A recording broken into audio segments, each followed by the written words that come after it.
ಒಂದು ನಿಮಿಷ ದಯವಿಟ್ಟು ಇದನ್ನ ಕೇಳಿ, ಯಾಕಂದ್ರೆ ಈ ಒಂದು ಮಾಹಿತಿ ಬಹುಶಃ ನಿಮ್ಮ ಬದುಕನ್ನೇ ಬದಲಾಯಿಸಬಹುದು. ಸುಮಾರು 7,500 ವರ್ಷಗಳ ಹಿಂದೆ ಚೀನಾದ ಒಬ್ಬ ದೊಡ್ಡ ಮಂತ್ರಿ ತನ್ನ ಅಧಿಕಾರ, ಆಸ್ತಿ, ಅಂತಸ್ತು ಎಲ್ಲವನ್ನೂ ಬಿಟ್ಟು ನೇಗಿಲು ಹಿಡ್ದ.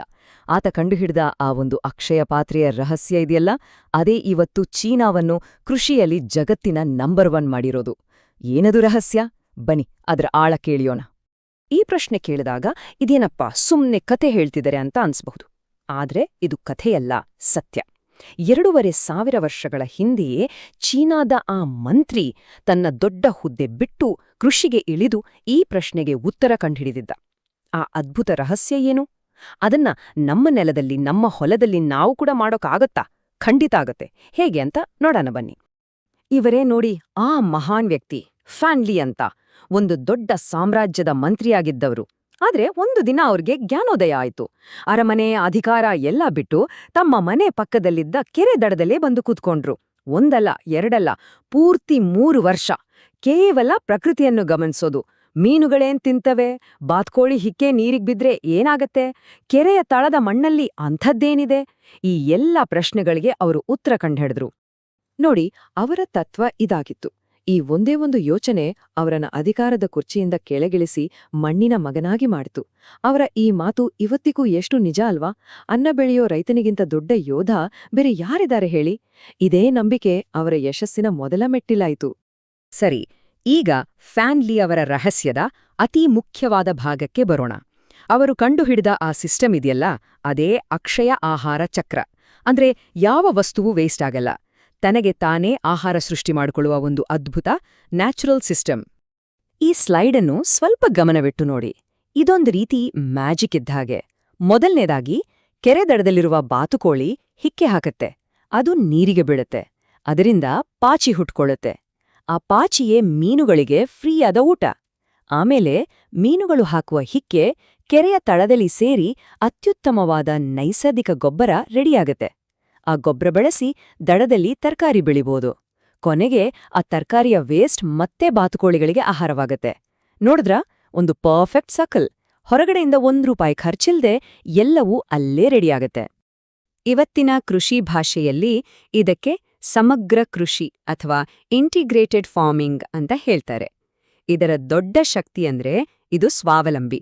ಅಂದ್ರೆ ಪ್ರಕೃತಿಯೇ ನಮ್ಮ ಹೊಲದಲ್ಲಿ ಒಬ್ಬ ಆಳಿನ ಹಾಗೆ ಕೆಲ್ಸ ಮಾಡುತ್ತೆ.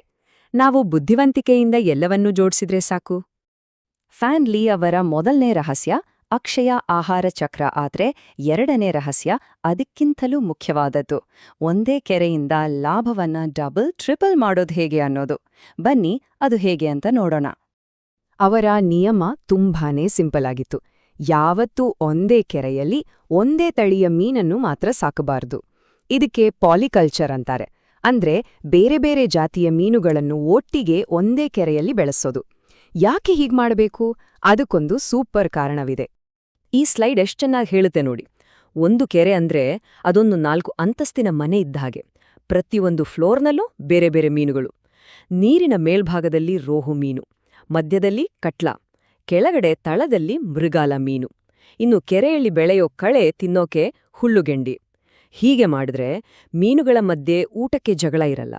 ಕೆರೆಯ ಪ್ರತಿಯೊಂದು ಮೂಲೆಯೂ ಪೂರ್ತಿಯಾಗಿ ಬಳಕೆಯಾಗುತ್ತೆ. ಆದ್ರೆ ಗೊತ್ತಾ, ಈ ಪಾಲಿಕಲ್ಚರ್ ಐಡಿಯಾ ಹುಟ್ಟಿದ್ದೇ ಒಂದು ದೊಡ್ಡ ಕಷ್ಟ ಬಂದಾಗ. ಫ್ಯಾನ್ ಲಿ ಮೊದಲು ಸಾಕಿದ್ದು ಕಾರ್ಪ್ ಅನ್ನೋ ಒಂದೇ ಜಾತಿಯ ಮೀನನ್ನ. ಬಿಸ್ನೆಸ್ ಸೂಪರ್ ಆಗಿ ನಡೀತಿತ್ತು. ಆದ್ರೆ ಇದ್ದಕ್ಕಿದ್ದಾಗೆ ಒಂದು ದೊಡ್ಡ ಪೆಟ್ಟು ಬಿತ್ತು. ಆಗಿನ ಚೀನಾ ರಾಜನ ಹೆಸರು ಲೀ. ಚೀನಿ ಭಾಷೆಯಲ್ಲಿ ಲೀ ಅಂದ್ರೆ ಕಾರ್ಪ್ ಮೀನು. ಇದ್ರಿಂದ ರಾಜ ಒಂದು ಆರ್ಡರ್ ಮಾಡ್ದ, ಇನ್ನು ಮುಂದೆ ಯಾರು ಕಾರ್ಪ್ ಮೀನು ಸಾಕ್ಬಾರ್ದು, ತಿನ್ಬಾರ್ದು ಅಂತ. ಒಂದೇ ರಾತ್ರಿಲಿ ಫ್ಯಾನ್ ಲಿ ಅವರ ಸಂಪೂರ್ಣ ವ್ಯಾಪಾರ ಖಲಾಸ್. ಆವಾಗ್ಲೇ ಅವರಿಗೆ ಅರ್ಚಾಗಿದ್ದು, ಜೀವನದಲ್ಲಿ ಯಾವತ್ತೂ ಒಂದೇ ಆದಾಯದ ಮೇಲೆ ನಿಂತ್ಕೋಬಾರ್ದು ಅಂತ. ಈ ಪೆಟ್ಟಿನಿಂದಲೇ ಈ ಬಹುಮೀನು ಸಾಕಾಣಿಕೆ ಅನ್ನೋ ಪಾಠ ಹುಟ್ಟಿದ್ದು. ಸರಿ, ಇಷ್ಟೆಲ್ಲ ಕಥೆ, ಜ್ಞಾನ ಎಲ್ಲ ಕೇಳಿದ್ವಿ. ಈಗ ನಮ್ಮ ರೈತರಿಗೆ ಅತಿ ಮುಖ್ಯವಾದ ವಿಷಯ ಅಂದ್ರೆ ದುಡ್ಡಿನ ಲೆಕ್ಕಾಚಾರಕ್ಕೆ ಬರೋಣ. ಈ ಸಿಸ್ಟಮ್ನಿಂದ ನಿಜವಾಗ್ಲೂ ಎಷ್ಟು ದುಡ್ಡು ಮಾಡಬಹುದು ಅಂತ ನೋಡೋಣ. ನಮ್ಮದೇ ಭಾರತೀಯ ಕೃಷಿ ಸಂಶೋಧನಾ ಮಂಡಳಿ ಅಂದ್ರೆ ICAR ಏನ್ ಹೇಳುತ್ತೆ ಗೊತ್ತಾ? 1 ಎಕರೆ ಕೆರೆಯಲ್ಲಿ ಪಾಲಿಕಲ್ಚರ್ ಪದ್ಧತಿಯಲ್ಲಿ ಸೈಂಟಿಫಿಕ್ ಆಗಿ ಮೀನು ಸಾಕಿದ್ರೆ ವರ್ಷಕ್ಕೆ 2 ರಿಂದ 4 ಸಾವಿರ ಕೆಜಿ ಮೀನು ಬೆಳೆಯಬಹುದು. ಕೆಜಿಗೆ 150 ರೂಪಾಯಿ ಅಂತ ಲೆಕ್ಕ ಹಾಕಿದ್ರೂ ಕನಿಷ್ಠ 3 ರಿಂದ 6 ಲಕ್ಷ ರೂಪಾಯಿ ಬರೀ ಮೀನಿನಿಂದಲೇ ಬರುತ್ತೆ. ಇನ್ನು ಕೆರೆ ದಡದಲ್ಲಿ ಒಂದು 50 ಬಾತುಕೋಳಿ ಸಾಕಿದ್ರೆ ಸಾಕು, ಅವುಗಳ ಮೊಟ್ಟೆ ಮತ್ತೆ ಮಾಂಸದಿಂದ ವರ್ಷಕ್ಕೆ 1 ಲಕ್ಷಕ್ಕಿಂತ ಹೆಚ್ಚು ಆದಾಯ ಬರುತ್ತೆ. ನೆನ್ಪಿಡಿ, ಇವುಗಳಿಗೆ ಫುಡ್ ಖರ್ಚು ಅಂತ ಬಹುತೇಕ ಇರೋದೇ ಇಲ್ಲ, ಯಾಕಂದ್ರೆ ಅವೇ ಚೆರೆಯಲ್ಲಿ ಆಹಾರ ಹುಡುಕೊಳ್ತವೆ. ಆ ಕೆರೆಯ ತಳದಿಂದ ಸಿಗುತ್ತಲ್ಲ ಪೌಷ್ಟಿಕ ಗೊಬ್ಬರ, ಅದನ್ನೇ ಬಳಸಿ ಕೆರೆದಳದಲ್ಲಿ ತರಕಾರಿ ಬೆಳೆದ್ರೆ ಅದ್ರಿಂದಲೂ ವರ್ಷಕ್ಕೆ 50 ರಿಂದ 80 ಸಾವಿರ ರೂಪಾಯಿ ಸುಲಭವಾಗಿ ಸಂಪಾದಿಸಬಹುದು. ಈಗ ಈ ಸ್ಲೈಡಲ್ಲಿರೋ ನಂಬರ್ಗಳನ್ನ ನೋಡಿ. ನಾವು ಸಾಮಾನ್ಯವಾಗಿ ಮಾಡೋ ಕೃಷಿಯಲ್ಲಿ 1 ಎಕರೆಗೆ ಎಲ್ಲಾ ಖರ್ಚು ಕಳೆದು ಒಂದು 50,000 ರೂಪಾಯಿ ಲಾಭ ಬಂದ್ರೆ, ಫ್ಯಾನ್ಲಿ ಅವರ ಸಮಗ್ರ ಕೃಷಿ ಪದ್ಧತಿಯಲ್ಲಿ ಸುಮಾರು 7 ಲಕ್ಷ ರೂಪಾಯಿವರೆಗೂ ನಿವ್ವಳ ಲಾಭ ಗಳಿಸೋಕೆ ಸಾಧ್ಯವಿದೆ. ವ್ಯತ್ಯಾಸ ನಿಮ್ಮ ಕಣ್ಣು ಮುಂದೆನೇ ಇದೆ ಅಲ್ವಾ? ಇಷ್ಟೆಲ್ಲ ಕೇಳಿದ್ಮೇಲೆ ಇದೆಲ್ಲ ಯಾವುದೋ ಚೀನಾದ ಕತೆ, ನಮ್ಮಲ್ಲಿ ಆಗಲ್ಲ ಅಂತ ಅನ್ಸ್ಬಹುದು. ಆದ್ರೆ ಈ ಹಳೆಯ ರಹಸ್ಯವನ್ನು ಇವತ್ತು ನಮ್ಮ ಕರ್ನಾಟಕದ ಹೊಲಗಳಲ್ಲಿ ಹೇಗೆ ನಿಜವಾಗಿಸಬಹುದು ಅಂತ ನೋಡೋಣ ಬನ್ನಿ. ನಿಮ್ಮ ಮನಸ್ಸಲ್ಲೂ ಇದೇ ಪ್ರಶ್ನೆ ಬರ್ತಾ ಇರ್ಬೋದು. ಇದು ಬರೀ ಪುಸ್ತಕದ ಮಾತೇ? ನಮ್ಮ ಮಣ್ಣಲ್ಲಿ, ನಮ್ಮ ನೀರಲ್ಲಿ ಇದು ನಿಜವಾಗ್ಲೂ ವರ್ಕೌಟ್ ಆಗುತ್ತಾ? ಉತ್ತರ ಖಂಡಿತ ಆಗುತ್ತೆ. ಸತ್ಯ ಏನಂದ್ರೆ, ಈಗಾಗ್ಲೇ ನಮ್ಮ ಕರ್ನಾಟಕದ ರಾಮನಗರ, ತುಮಕೂರು, ಮೈಸೂರು ಭಾಗದಲ್ಲಿ ಎಷ್ಟೋ ರೈತರು ಇದನ್ನ ಮಾಡಿ ಯಶಸ್ಸು ಕಂಡಿದ್ದಾರೆ. ಭಾರತ ಸರ್ಕಾರದ ಕೃಷಿ ಸಂಶೋಧನಾ ಸಂಸ್ಥೆಗಳೇ ಇದನ್ನ ದೃಢಪಡಿಸಿವೆ. ಅಷ್ಟೇ ಅಲ್ಲ, ಪ್ರಧಾನಮಂತ್ರಿ ಮತ್ಸ್ಯ ಸಂಪದಾ ಯೋಜನೆಯಡಿ ಸರ್ಕಾರವೇ ಕೆರೆ ತೋಡಿಸೋಕೆ ಸಬ್ಸಿಡಿ ಕೂಡ ಕೊಡುತ್ತೆ. ಹಾಗಾದ್ರೆ ನೀವು ನಿಮ್ಮ ಸ್ವಂತ ಅಕ್ಷಯ ಪಾತ್ರೆ ಶುರು ಮಾಡೋದು ಹೇಗೆ? ಕೇವಲ 5 ಸುಲಭವಾದ ಸ್ಟೆಪ್ಸ್. 1. ನೀರು ನಿಲ್ಲುವಂಥ ಗಟ್ಟಿ ಮಣ್ಣಿಲ್ವ ಜಾಗ ನೋಡಿ. 2. ಒಂದು ಅರ್ಧ ಅಥವಾ 1 ಎಕರೆ ಜಾಗದಲ್ಲಿ 6 ಅಡಿ ಆಳದ ಒಂದು ಕೆರೆ ತೋಡಿಸಿ. 3. ಅದರಲ್ಲಿ ಬೇರೆ ಬೇರೆ ಜಾತಿಯ ಮೀನಿನ ಮರಿಗಳನ್ನು ಬಿಡಿ. 4.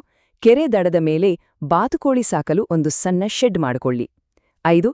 ಕೆರೆಯಿಂದ ಸಿಗುವ ಗೊಬ್ಬರ ಬಳಸಿ ದಡದ ಮೇಲೆ ತರಕಾರಿ ಬೆಳೆಯಿರಿ. ಇಷ್ಟೇ.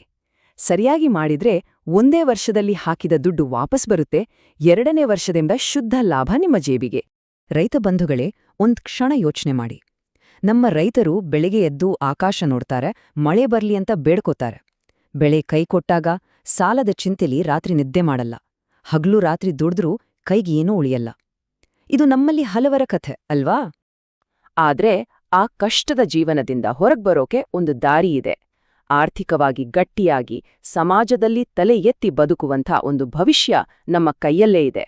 ಸಾಲ ಮಾಡದೆ ಮಕ್ಕಳನ್ನ ಚೆನ್ನಾಗಿ ಓದಿಸೋ ಶಕ್ತಿ, ಬರಗಾಲ ಬಂದಾಗಲೂ ಧೈರ್ಯವಾಗಿ ನಿಲ್ಲೋ ಶಕ್ತಿ ಈ ವ್ಯವಸ್ಥೆಯಲ್ಲಿದೆ.